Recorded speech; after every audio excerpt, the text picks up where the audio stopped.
Laissez-moi vous raconter l'horrible et effroyable histoire. Pinky, pas maintenant. Oh, mais sérieux, ça fait 3 heures que vous bossez. Et tu devrais nous aider au lieu de raconter des conneries. Non mais sans déconner Pinky, ça te tenterait pas de servir à quelque chose? Je dois reconnaître que la perspective de recevoir de l'aide, même la tienne, me paraît tentante. Et il est où, de robot? On l'a envoyé faire des recherches sur... Et t'as pris ça où? Vous me connaissez. Si vous voulez pas que je vole, alors me laissez pas sortir, et bande d'abrutis. Tu avais dit que c'était une mauvaise idée. Et ça t'est pas venu à l'esprit que tu pourrais être maudit? Tu me prends pour un gamin? Regarde où on est. C'est un monde virtuel où notre créateur peut faire ce qu'il veut. Tu peux te faire maudire sur 34 générations s'il en a envie. Mais qu'est-ce qu'il raconte? Tu devrais pas jouer avec les esprits et les dieux de robot. Le respect, ça te parle. Si t'as un revenant qui vient te hanter parce que t'as pillé un temple bouddhique, tu pourras t'en prendre qu'à toi-même. Tu bluffes. Ouais, tu crois? En piste les gens, il est temps de parler de malédiction. Aujourd'hui dans ce tuto Taku, on parle de Yami Shibai.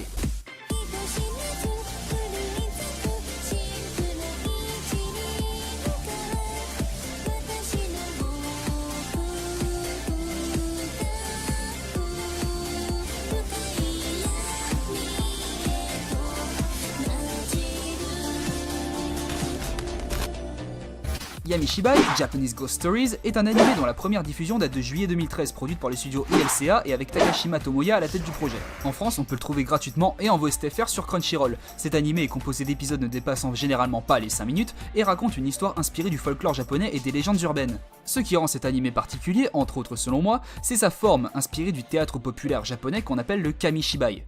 Mais c'est quoi le Kamishibai? Le Kamishibai, comme Taiga l'a dit, est une forme de théâtre oral japonais. Le conteur raconte une histoire tout en faisant glisser un cadre d'images qui correspondent à la progression du récit.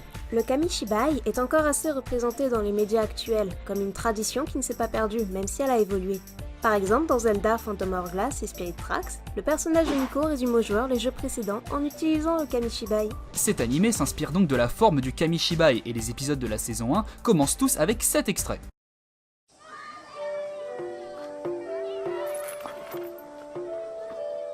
Yotterashai miterashai. Yami Shibai no jikan da yo.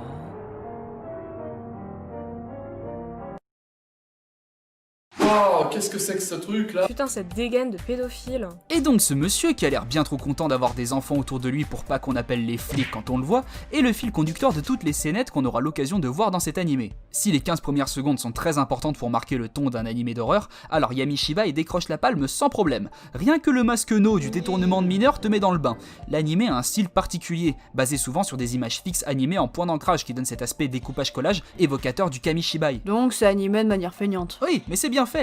Les visuels sont ma foi très corrects et la mise en scène est juste ce qu'il faut de glauque. Je veux dire, regardez-moi ça et osez me dire que les animateurs ont pas eux-mêmes une malédiction carabinée qui leur colle au derche. T'as pas une gueule de porte-bonheur. Même si l'animé est produit sous une méthode qui peut sembler paresseuse, on ne peut pas lui reprocher d'être mal produit, car les visuels ont été pensés et travaillés aux petits oignons. Et croyez-moi quand je vous dis que la recherche d'images a été laborieuse, car j'avais tout sauf envie de vous spoil ce qu'on peut y trouver. Croyez-moi également quand je vous dis que ce genre d'animation qui paraît parodique renforce non seulement l'impression d'assister à une scène de Kamishibai, mais aussi la sensation de voir un animé unique en son genre.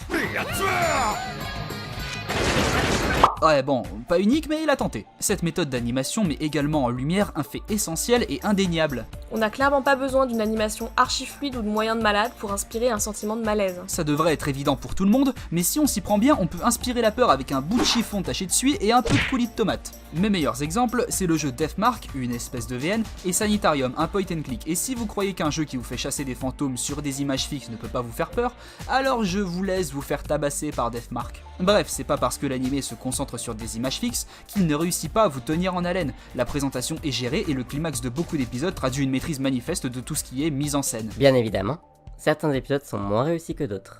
Mais c'est parce qu'ils illustrent différentes formes de malaise. Exactement. Prenons le premier épisode par exemple, qui se base sur le caractère inquiétant d'un élément extérieur pour installer un cadre qui sent de plus en plus le bourbier à mesure que l'épisode avance. Et je vous jure que je suis toujours le premier à hurler au personnage de purifier par le feu cette maison du démon, pour qu'au final, le climax soit la concrétisation de cette montée de tension. Oh bah mince, Truduc, c'est dommage. Mais t'inquiète, moi non plus je l'aurais pas vu venir la malédiction, même après le 4e mec pendu devant ma fenêtre. Pignouf. Pour ce qui est du son, les épisodes n'incluent pas d'OST et ne sont ponctués que d'ambiances sonores. Elles sont bonne qualité, je dis pas, hein, mais du coup, il est impossible de critiquer l'animé pour ses choix musicaux. Sauf concernant l'ending de la saison 3. Genre les gars, qu'est-ce qui s'est passé? Ce que vous avez fait, c'est comme mettre du death metal à la fin de Yuri on Ice. Il doit y avoir une raison valable, mais je l'ai pas saisi.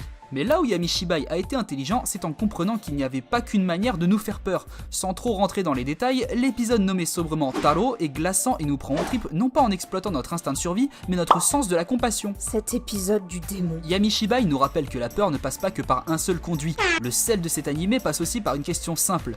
Comment l'animé va-t-il tenter de me faire peur et ou de me mettre mal à l'aise et va-t-il y arriver? Et c'est encore plus appréciable de regarder cet animé une fois qu'on s'en est rendu compte. Il faut aussi voir cet animé comme une sorte de laboratoire de la peur. Qu'est-ce qui fonctionne? Pourquoi ça fonctionne? L'animé creuse tellement de pistes et brasse tellement de manières d'instiller l'angoisse que c'est pratiquement impossible de pas trouver la piste qui vous semblera intéressante. Ça et la forme de petit théâtre de l'horreur se prétend particulièrement bien à la narration en petites histoires ainsi qu'à l'immersion. Dans le fond, Yamishibai réussit à nous proposer différentes interprétations de ce qui fait un sentiment de peur réussi. Libre à vous d'interpréter si c'est réussi ou pas, mais l'animé a le mérite de vous faire expérimenter de nombreux ressorts horrifiques tels que le screamer, la montée de tension, l'élément imprévu ou l'arrivée fatale et inéluctable du destin, même quand un personnage tente de prendre la fuite. Ah, et je vous ai dit aussi que l'animé s'appliquait à instaurer un fil conducteur en parallèle de ces épisodes à première vue sans aucun lien entre eux. Tu nous as juste parlé du compteur présumé pédophile. Et bah les saisons suivantes s'appliquent à créer une cohérence entre les épisodes et ça c'est toujours un plus. À n'en point douter. Toutefois, sachons raison garder. Par pitié, vos gueules, mais fermez. Je ne tarie pas d'éloges à son propos, mais est-ce que Yamishibai a des défauts? Eh bah oui, parce que sinon il serait parfait et la perfection ça n'existe pas. Bon, déjà Clive l'a dit plus tôt, certains épisodes sont moins réussis que d'autres. On peut pas réussir tout ce qu'on entreprend et forcer de reconnaître que certains épisodes sont moins bons. Il faut garder à l'esprit que des manières d'inspirer la peur et le malaise, il y en a plein, mais ça veut pas forcément dire qu'elles sont toutes aussi efficaces. L'une des plus grandes forces de Yamishibai est aussi son principal défaut. Selon vos affinités, vous ne serez pas réceptif à tous les épisodes. Ah, et l'ending de la saison 3. Vraiment. J'ai pas compris. Maintenant reste une question essentielle à se poser. Pourquoi regarder Yamishibai? Quoi? T'as vendu cet animé comme un démarcheur de témoins de Jéhovah et t'es quand même en train de nous dire que tu demandes encore pourquoi on devrait le regarder? Je devrais peut-être reformuler alors. Qu'est-ce qui fait que Yamishibai est plus méritoire de votre attention qu'un autre animé d'horreur, mettons? Si on met de côté l'aspect subjectif de la chose, c'est-à-dire oui, mais c'est les goûts et les couleurs, et ben ce que Yamishibai propose, c'est tout simplement une identité. L'animé essaie de bien faire les choses et il y arrive à merveille, certes pas toujours, mais il y parvient. C'est comme Jigoku Shoujo ou la fille des enfers que l'on retient pour son ambiance et son caractère. Yamishibai ne s'inscrit pas exactement dans votre mémoire comme le ferait la fille des enfers, mais sa démarche est tout aussi méritoire. Les producteurs de la série ont pensé et réfléchi une mise en scène originale, des visuels...